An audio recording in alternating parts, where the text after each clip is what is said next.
옛날 옛적 프랑스의 작은 마을에 루이라고 불리는 소년이 살고 있었어요. 그는 항상 새로운 모험을 갈망했지요. 그의 마을 주변에는 덴트리닉 숲이라는 오래된 숲이 있었는데 그곳에는 신비로운 생물과 숨겨진 비밀이 가득하다고들 했어요. 마을 원로들은 이 숲이 마법의 숲이라고 이야기하며 그곳을 혼자 탐험하는 것은 매우 위험하다고 경고했어요. 루이는 이러한 경고를 무시하고 숲의 비밀이 너무나 궁금했어요. 어느 날 루이는 작은 배낭 하나에 필요한 것들을 챙겨서 모험을 떠났어요. 그는 숲에 들어서자마자 장미향에 물든 듯한 상쾌한 공기를 마셨어요. 햇살이 나뭇가지 사이로 비치며 숲 바닥에 반짝이는 빛의 무늬를 그렸어요.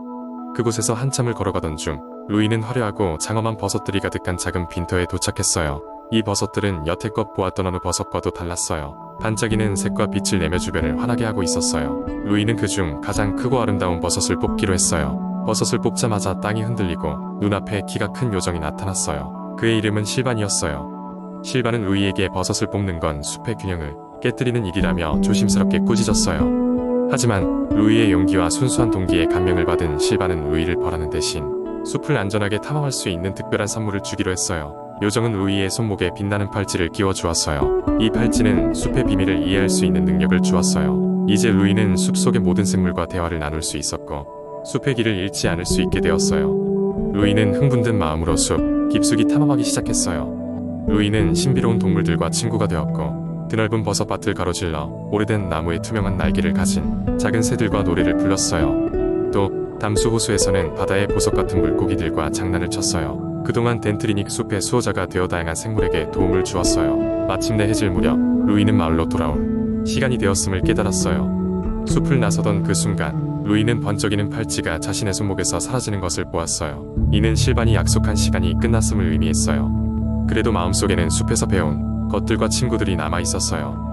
루이는 마을로 돌아와 그날의 모험을 모든 이들에게 이야기했어요. 그의 이야기 덕분에 마을 사람들은 숲을 다시 바라보게 되었고 덴트리닉 숲은 더 이상 미지의 위협이 아닌 보호받고 보존해야 할 장소가 되었지요. 그렇게 루이의 모험은 전설이 되어 오늘날까지도 프랑스의 아이들에게 전해지고 있어요. 그들은 언제나 덴트리닉 숲이 필요할 때 도와줄 거라는 마음으로 성장했어요. 두 번째 이야기 옛날 옛적 프랑스의 깊은 숲속에는 마법의 장미 정원이 있었습니다. 이 정원은 보통 사람들에게 잘 알려져 있지 않았지만 전설에 따르면 이곳에는 마음이 순수한 사람만이 발견할 수 있는 특별한 장미가 자라난다고 했습니다.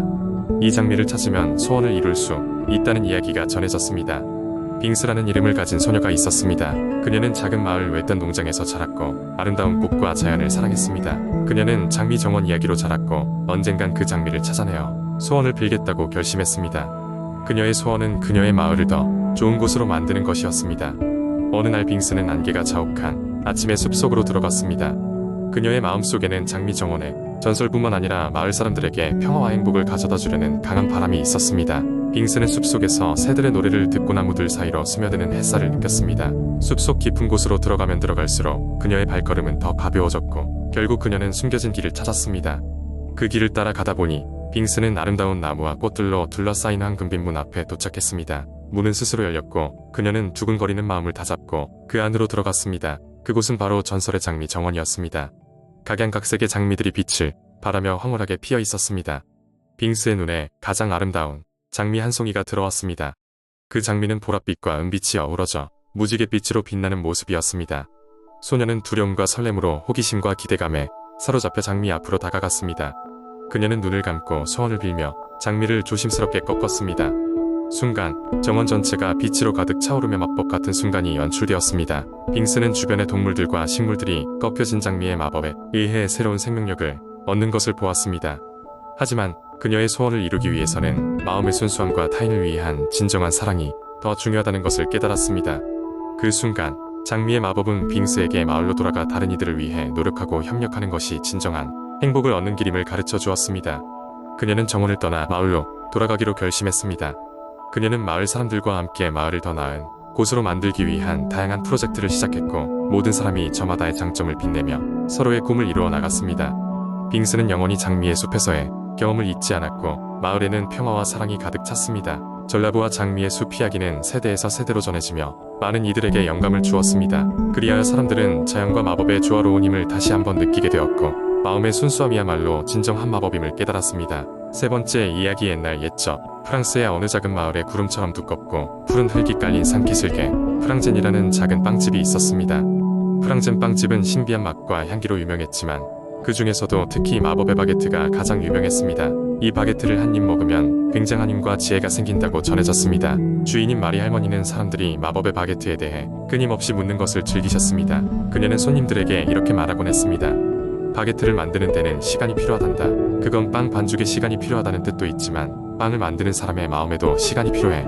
어느 날 마을에 앙투안이라는 모험심 강한 소년이 새로운 친구를 찾아 마을을 방문하게 되었습니다.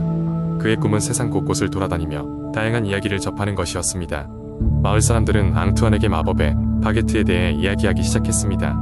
사람들은 바게트를 먹으면 지혜가 생긴다고 했고 앙투안은 그것이 여정을 함께하는 데 도움이 될 것이라고 생각했습니다. 앙투안은 프랑젠 빵집으로 가서 마리 할머니를 만났습니다. 그는 할머니에게 마법의 바게트를 구할 수 있냐고 묻자 할머니는 그에게 중요하고 어려운 질문을 던졌습니다. 내 마음속에 진정한 용기를 가지고 있느냐? 앙투안은 스스로 확신을 가지지 못했지만 할머니는 그의 눈에서 특별한 반짝임을 발견하고 특별히 하나의 임무를 주기로 했습니다. 할머니는 앙투안에게 플레르룬 파레스라고 불리는 미지의 숲으로 모험을 떠나달라고 했습니다. 그곳에는 세상에서 가장 고요한 호수가 있었고 호수물은 바게트의 비밀 재료로 쓰인다고 했습니다. 이 호수에는 아름다운 백룡이 살고 있었는데 그 백룡은 용기 있는 이들만이 보았다고 합니다. 앙투안은 주저없이 그 임무를 받아들였습니다. 숲은 평온했지만 앙투안은 방향을 잡기가 어려웠습니다. 이틀째가 되던 날 그는 호수에 도착했습니다. 정말로 맑고 고요한 물이 그의 눈앞에 펼쳐져 있었고 그 물 위에는 신비로운 백룡이 헤엄치며 떠다니고 있었습니다. 앙투안은 그 모습을 보고 잠시 홀릴 듯 바라봤습니다. 그때 용은 앙투안을 향해 천천히 다가왔습니다. 용은 그에게 말을 건넸습니다. 이곳까지 온 용기 있는 여행자여, 무엇을 원하느냐? 앙투안은 할머니에게 가져다 드릴 호수 물을 구하고 싶다고 정중히 말했습니다. 백룡은 그가 바라는 것을 허락하고 두 손으로 물을 떠갈 수 있도록 도와주었습니다. 앙투안은 물을 얻어 무사히 마을로 돌아와 마리 할머니에게 건네주었습니다. 할머니는 기쁘게 웃으며 그 물을 받았고 앙투안에게 마법의 바게트를 만들어 주었습니다. 앙투안은 그 바게트를 먹고 난 뒤 평생토록 자신감과 지혜를 얻어 마을을 떠나 모험을 계속했답니다. 그 후 앙투안은 여러 신비한 이야기들로 많은 이들을 즐겁게 했고 그의 모험과 용기에 대한 이야기는 오랫동안 전해졌습니다. 마법의 바게트와 백룡에 대한 이야기도 함께 말입니다. 네 번째 이야기. 옛날 옛적 프랑스의 한 작은 마을 라베누에 용감한 작은 제빵사가 살고 있었어요. 그 제빵사의 이름은 피에르였어요. 피에르는 어린 시절부터 빵을 만드는 것을 좋아했고 마을 사람들은 그의 빵을 사랑했어요. 그는 매일 아침 아직 해가 떠오르기 전부터 일어나 오븐을 달구고 신선한 재료로 맛있는 빵을 구웠어요.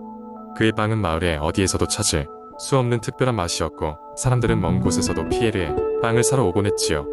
어느 날 피에르가 빵을 굽고 있을 때였어요. 한 나그네가 그의 가게를 찾아왔어요. 나그네는 길을 지나던 중우연히 피에르의 가게를 발견했고 빵 냄새에 이끌려 들어온 것이었어요. 나그네는 매우 허기져 보였고 피에르는 기꺼이 신선한 바게트를 나그네에게 주었어요. 나그네는 빵을 먹으며 이렇게 맛있는 빵은 처음이야. 이건 단순한 빵이 아니야. 이건 사랑과 정성이 들어간 예술작품이야. 라며 칭찬을 아끼지 않았어요. 나그네는 피에르에게 감사의 뜻으로 그에게 한 가지 제안을 했어요. 저는 마법을 부릴 줄 아는 사람입니다. 당신에게 특별한 기회를 드리지요. 이 마법의 빵 주머니를 드릴 테니 3번의 소원을 들어드리겠습니다. 피에르는 깜짝 놀랐어요. 마법이라니. 그러나 그는 잠시 고민했어요. 이런 일이 정말 가능한 걸까?